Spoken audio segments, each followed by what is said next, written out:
do you think the biggest lesson was for you in watching this all play out?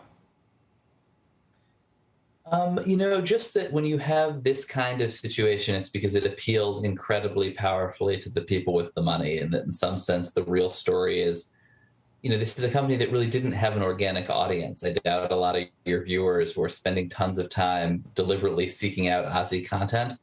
But advertisers and investors, they were doing something that advertisers and investors loved, producing kind of news without conflict, kind of diverse, bipartisan, relatable, brand safe content that like ad buyers loved and, wealthy investors loved, even if nobody else did. I imagine that Ozy would say that advertisers must have tracked some of this and wouldn't have kept advertising if they weren't reaching folks, right? Yeah, and I spoke to Carlos about this last night, and he has a really interesting position on this.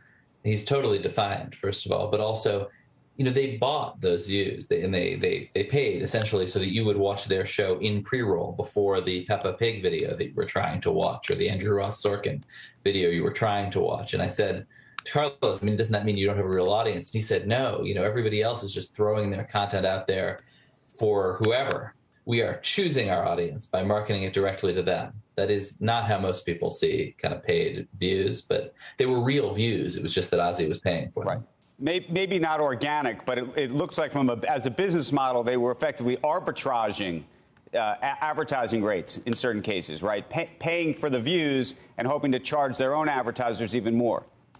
That's right. I think successfully. They were charging their advertisers super premium rates for a kind of content that advertisers couldn't really find anywhere else because it didn't make any sense, which is earnest celebrities being their best selves in a long-form interview without really being challenged or pushed or making news.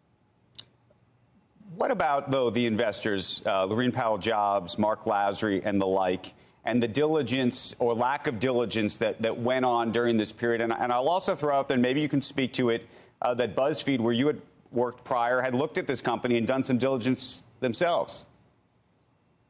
Yeah, let's see. I was on the margins of that process, but didn't know a lot about it and can't really speak to it. I left while it was happening.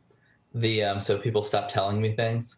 The investors, I think, saw what there were two things. One is that Laurene Powell Jobs was in first. She and Carlos are old friends from a nonprofit they did together in the 90s.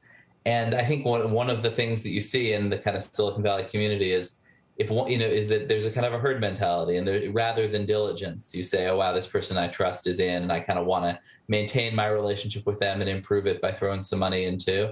And I think that was a big part of it, just kind of the allure of Laurene Powell Jobs and people investing in some sense in their relationships with her. And then the other thing is that there's not a lot of news content out there that is quite this billionaire friendly. And this had that going for it. Shepard Smith here. Thanks for watching CNBC on YouTube.